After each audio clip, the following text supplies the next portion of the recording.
जय हिंद फ्रेंड्स। मैं आप लोगों को क्लास 10 का मैथ पढ़ा रहा था। तो क्लास के 10 का मैथ में सांख्यिकी चैप्टर का 13.1 का टोटल मैंने 5 क्वेश्चंस कंप्लीट करा दिया है। आज हम लोग क्वेश्चन नंबर 6 देखने वाले हैं। तो चलिए क्वेश्चन नंबर 6 बताता हूं और आप बिल्कुल धीरे धीरे करके समझिएगा, क्योंकि आप जितना ही स्लोली चीज़ों को समझेंगे ना, उतना ही ज़्यादा देर तक, ज़्यादा टाइम तक आपको वो चीज़ें लर्न रहेगी, यानी याद रहेगा। तो चलिए क्वेश्चंस को पढ़ते हैं। देखिए क्वेश्चन कह रहा है कि निम्नलिखित सारणी किसी मोहल्ले के 25 परिवारों में भोजन पर हुए दैनिक व्यय को दर्शाता है। यानी जो ये आपको सारणी दिखाई दे रही है ना, वो 25 परिवारों की है। कितनी परिवारों की? 25 परिवारों की है। यानी टोटल ये परिवार है ना, ये टोटल 25 परिवारों की ये सारणी है। तो इस सारणी में से बताना है कि दैनिक व्यय है ना, जो दैनिक व्यय ये है, आप देख रहे हैं दैनिक व्यय, ये रुपयों में ये जो दैनिक व्यय है और ये परिवारों की संख्या है। ठीक है, तो जो ये सारणी दी गई है, इन सारणी से आपको क्या बताना है कि एक उपर्युक्त विधि द्वारा भोजन पर हुआ माध्य व्यय ज्ञात कीजिए। यानी हमको ज्ञात करना है कि ये जो सारणी है, इस सारणी में से है ना, इस सारणी से माध्य ज्ञात करना है। क्लियर? तो चलिए माध्य ज्ञात करने के लिए कितनी विधियां हैं? 3 विधियां। कौन कौन सा? प्रत्यक्ष विधि, कल्पित विधि और पग विचलन विधि। मैं आपको ऑलरेडी विधि, प्रत्यक्ष विधि, कल्पित विधि बता चुका हूं। अब मैं पग विचलन विधि के द्वारा इस क्वेश्चंस का माध्य निकाल के दिखाऊंगा। ठीक है, तो चलिए देखते हैं कैसे ज्ञात करना है। देखिए जो दैनिक व्यय है, ये दिया हुआ आंकड़ा यही रहेगा, और जो दूसरा आंकड़ा होता है ना, जैसे लिखा है परिवारों की संख्या, तो ये आंकड़ा जो है कि f का मान होगा। किसका? f का मान होगा। क्लियर? चलिए ऐसे ही एक और सारणी आगे की तरफ बढ़ाते चलते हैं। आगे ऐसे देखिए, अब ये जो आगे वाली सारणी जो बनाऊंगा, ये होगा हमारा x। क्या होगा? x। क्या होगा? x। अब ये x कैसे निकलता है, आप याद कर लीजिए कि जो दिया होगा वो f होगा, इसके बाद जो भी आप निकालोगे हमेशा वो सारणी x होगा। और x का मान कैसे निकालते हैं, तो याद रखिएगा निम्न सीमा। क्या चीज? निम्न सीमा प्लस उच्च सीमा, है ना, बटे 2। निम्न सीमा प्लस उच्च सीमा बटे 2, x का मान। अब निम्न सीमा क्या है, तो देखिए 100 निम्न सीमा है और 150 उच्च सीमा है। ऐसे ही इस वाले में 150 निम्न सीमा है और 200 उच्च सीमा है। ठीक है, इनको जोड़ के आधा कर देंगे। क्लियर ना? तो चलिए 100 और 150 250, और 250 का आधा हो जाएगा 125। तो ये नोट कर दूंगा 125। क्लियर? चलिए ऐसे ही 150 और 200 350, और 350 का आधा हो जाएगा 175। कितना हो जाएगा? 175।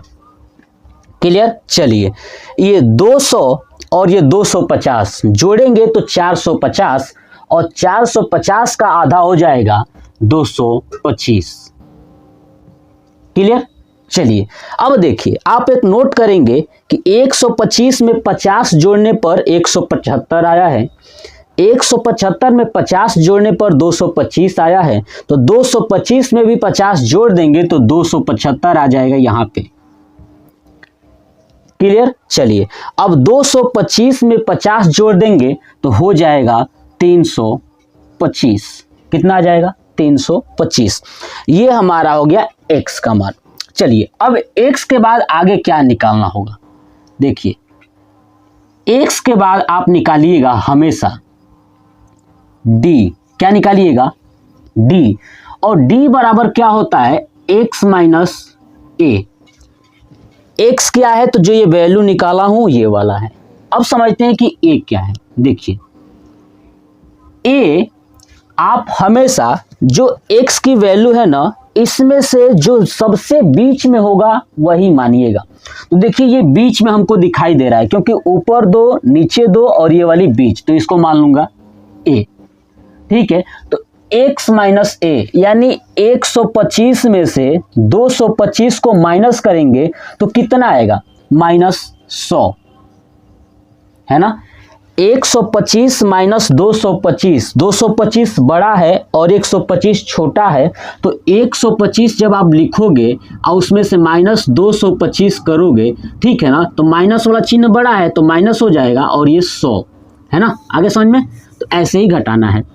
अब 175 में से कितना, 225 माइनस करेंगे, तो जब 225 माइनस करेंगे तो आपका आंसर पता है ना 50 होगा, और वो भी माइनस में, तो -50। क्लियर।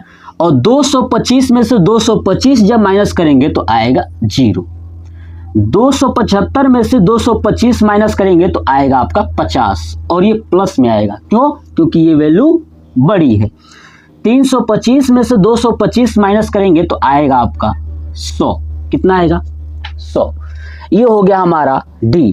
अगर मैंने ये d निकाला है, देखिए x निकाला था और इन दोनों को अगर गुणा करता तो ये होता प्रत्यक्ष विधि। क्लियर। जब d निकाला हूं, अब इन दोनों को अगर गुणा करूंगा वो होगा हमारा कल्पित विधि। क्या होगा, कल्पित विधि। जबकि मैंने आपको पहले ही बताया कि मैं पग विचलन विधि, इसका मतलब इसके और आगे जाना है, तो पग विचलन विधि के लिए एक और बनेगा आगे टेबल। अब देखिए इस टेबल में क्या खासियत है, इस टेबल में खासियत क्या है कि यहां पे जो वैल्यू होगा वो होगा u। क्या होगा, u। और u का मान कितना होगा, तो u का मान जो d आया है ये d, क्लियर, और अपान h। क्या होगा, जो वैल्यू आया है ये d में h का डिवाइड कर देंगे। अब ये h क्या है, तो h ये है कि 100 और 150 यानी निम्न सीमा और उच्च सीमा के बीच का अंतर कितना है, डिफरेंट। तो आप देख रहे हो कि 100 और 150 के बीच में 50 का अंतर है कि नहीं। ऐसे ही 150 में ये कितना, 200, कितने का अंतर है, 50 का अंतर है। ये बात समझ में आ गया। तो चलिए, यानी u का मान निकालेंगे कैसे, देखिए कितना है, -100, तो -100 लिख दूंगा d का मान, बटे h का मान कितना देखा हमने, सब में कितने का अंतर है, 50 का, तो 50 से भाग करना है। तो चलिए 50 से भाग करूंगा तो क्या आएगा, -2। यहाँ पे -50 बटे 50 बराबर -1। इसको करेंगे तो 0 ही होगा। 50 यानी 50 बटे 50 बराबर 1। ऐसे ही 100 बटे 50 बराबर 2। ठीक है, तो ये हमारा हो गया। अब देखिए आगे लास्ट। अब सारणी मैंने बताया कि हमने अगर पग विचलन विधि का प्रयोग किया है तो u और ये f को गुणा करना होगा, तो लास्ट में लिख दूंगा f इंटू u। तो चलिए f कितना है, 4, u कितना है, -2, तो गुणा करेंगे 4 दूना 8 यानी -8। ऐसे ही 5 एकम 5 यानी -5। ऐसे ही 12 गुणे 0 यानी 12। ठीक है, 12 गुणे 0 यानी 0, है ना, गलती से मिस्टेक हो गया। देखिए तो 2 गुणे 1 यानी 2। फिर 2 का 2 में करेंगे तो कितना आएगा, 2 दूना 4। चलिए अब इस f वाले को जोड़ना है तो सिग्मा f हो जाएगा। और ये टोटल कितने परिवार थे, तो 25 थे। कितने थे, 25 थे। ये बात क्वेश्चन में दिया हुआ था। अब हम इसको जोड़ते हैं तो ये हो जाएगा सिग्मा f और u है तो f इंटू यू बराबर। अब सबको जोड़ेंगे, देखिए 4 और 2 6, ठीक है, 8 और 5 13, -13 प्लस 6, कितना हो जाएगा 7, और 7 कैसे होगा माइनस में, क्योंकि माइनस वाला बड़ा है, तो -7। बात क्लियर। चलिए अब लिखेंगे माध्य बराबर, क्या लिखेंगे माध्य बराबर, ठीक है। तो माध्य को ऐसे दिखाते हैं, ध्यान रखिएगा x के ऊपर बार करके ऐसे, तो माध्य बराबर क्या होगा, तो a है ना, जिस हम लोग विधि का प्रयोग कर रहे हैं वो कौन सा विधि है, पग विचलन विधि। तो चलिए मैं लिख देता हूं ऊपर ही, पग विचलन विधि से, है ना, पग विचलन विधि से। पग विचलन विधि क्या कहता है माध्य निकालने के लिए, इसका फार्मूला जो होता है कि x बार इक्वल टू, यानी माध्य बराबर a plus sigma F you, है ना, इंटू सिग्मा एफ, है ना, यानी a plus sigma F you upon sigma F into जो h है ना, h से डिवाइड किए थे इंटू h।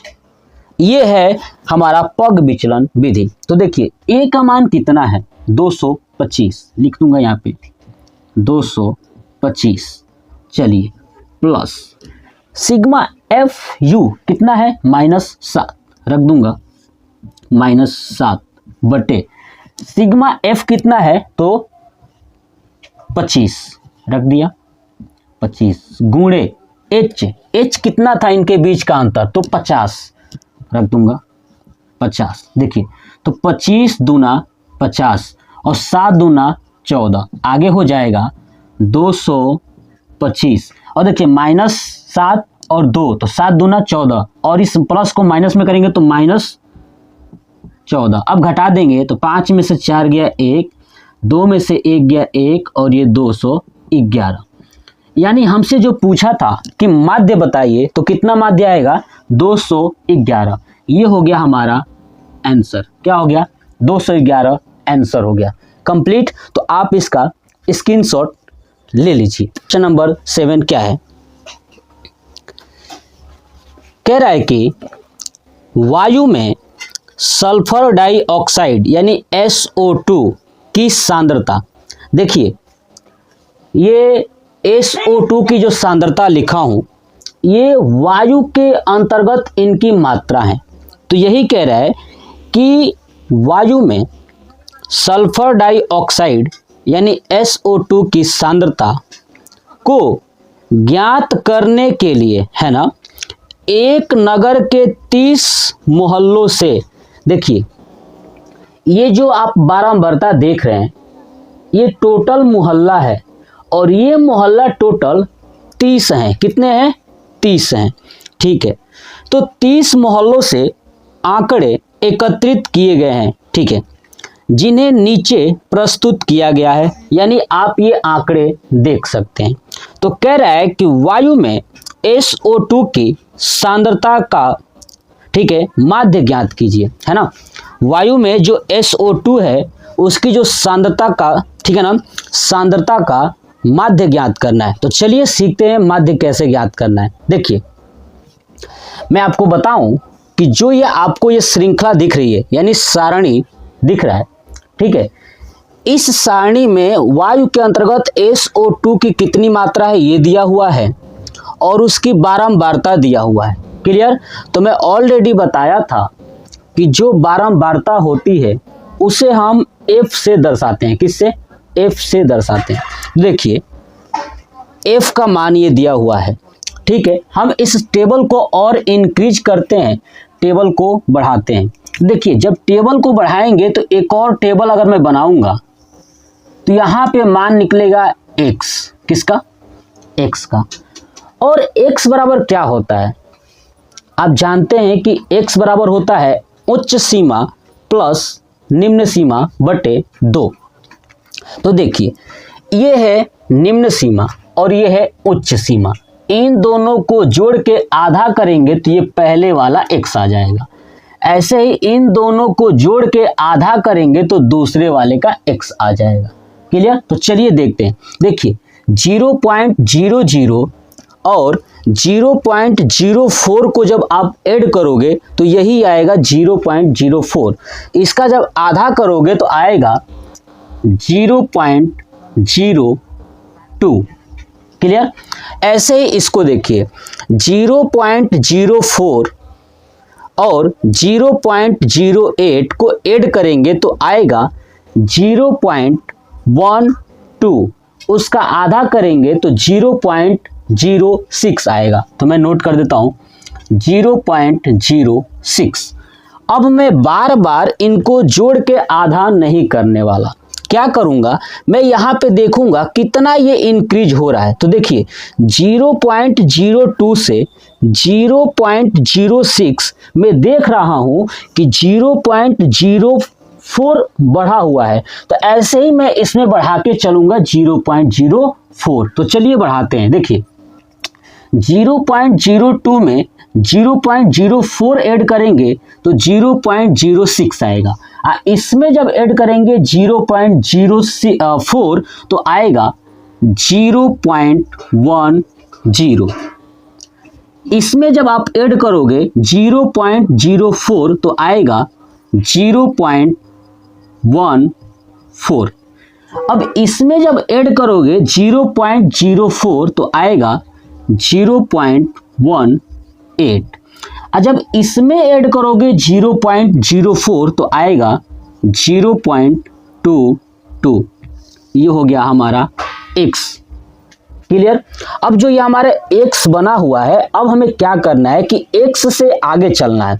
तो मैं एक चीज नोट कर पा रहा हूं कि जो x का मान है ये 0.02, 0.06, 0.10, 0.14, 0.18 और 0.22 है। ठीक है। तो ये वैल्यू छोटी ही है, तो मैं क्या करता हूं कि प्रत्यक्ष विधि का प्रयोग करके, ठीक है ना, और क्या निकाल दूंगा, तो माध्य ज्ञात कर दूंगा। तो ठीक है। तो चलिए ये है f और ये है x, यहां पे गुणा कर दूंगा f इंटू एक्स। तो एक और हमारा चार्ट ये बनेगा। ठीक है। तो f इंटू एक्स, देखिए f का मान है 4 और x का मान है 0.02। ये पूरा x का मान है और ये f का मान है। तो पहले वाले f से पहले वाले x में गुणा करेंगे तो 4 दूना 8 यानी 0.08 आएगा। क्लियर। ऐसे ही 9 को 0.06 में मल्टीप्लाई करेंगे तो 9 छक 54 होता है, तो आएगा 0.54। क्लियर। ऐसे ही 9 को 0.10 में मल्टीप्लाई करेंगे तो आएगा 0.90, है ना। चलिए ऐसे ही 2 को 0.14 में मल्टीप्लाई करेंगे तो आएगा 0.28। क्लियर। चलिए ऐसे ही 4 को 0.18 में मल्टीप्लाई करेंगे तो आएगा 0.72। क्लियर। चलिए ऐसे ही 2 को 0.22 में मल्टीप्लाई करेंगे तो आएगा 0.44। तो ये क्या है, fx है। तो यहाँ पे निकालूंगा सिग्मा f इंटू एक्स, यानी इन सब को जोड़, है ना, इन सब का क्या करूंगा, जोड़ दूंगा। और यहाँ पे फिर निकालूंगा सिग्मा f। तो सिग्मा f हमें पता है कि टोटल घरों की संख्या यानी मोहल्लों की संख्या कितना दिया था, 30 दिया था। तो जोड़ने की जरूरत नहीं है, मैं डायरेक्ट 30 लिख दूंगा। लेकिन जो ये वैल्यू है इसको ऐड करूंगा। अब कैसे ऐड करेंगे, तो आपको सबको नॉर्मल ऐड आता ही है, आप उसी ऐड के थ्रू आप कर सकते हो। तो चलिए मैं ऐड करता हूं। देखिए 8 और 8 16, 16 4 20 और 20 और 6 26 का 6 यानी 2, 7 4 11, 11 2 13। ठीक है। अब देखिए ये 13 हो गया और 13 और 2 जो कैरी बचा था 14 15, 15 और 5 20, 20 और 9 29 यानी 296। और ये देख रहे हैं कि 2 अंक तक दशमलव है तो 2.96 ये हो गया हमारा। अब लिखेंगे क्या, माध्य। क्या लिखेंगे, माध्य इक्वल टू क्या लिखेंगे, तो सिग्मा एफ इंटू एक्स अपान सिग्मा एफ। मैं क्या करता हूँ कि सिग्मा एफ एक्स का मान कितना है 2.96 रख दूंगा, 2.96 अपान सिग्मा एफ का मान कितना है 30, तो मैं रख दूंगा 30। क्लियर। अब इसको हमें सॉल्व करना है। तो देखिए पॉइंट हटाऊंगा तो ये क्या होगा, नीचे 2 जीरो आ जाएंगे, यानी 296 बटे 3000 है। तो 3000 को लिख सकता हूँ 3 गुणे 1000। अब 296 में 3 का भाग कर दूंगा तो कितना आएगा, 3 नवा 27। क्लियर। अब 27 आया तो फिर आया 2 और ये 6, तो 3 वाटे 24, फिर आया 2, 3 छक 18, ठीक है, फिर 3 छक 18, ऐसे करके करके जाएगा और अपान में क्या होगा तो 1000। ठीक है। अब देखिए ये इतना गया हुआ है, ठीक है, अब ये दशमलव करके जाएगा, यहाँ पे मैं दशमलव लगा देता हूँ, 98.66 आया है। क्लियर। अब ये 1000 से जब इसको डिवाइड करेंगे, 1000 से ऊपर जाएगा तो ये होगा 0.0986।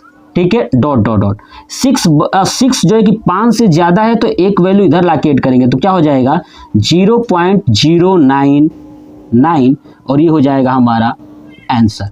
क्या हो जाएगा आंसर। क्लियर।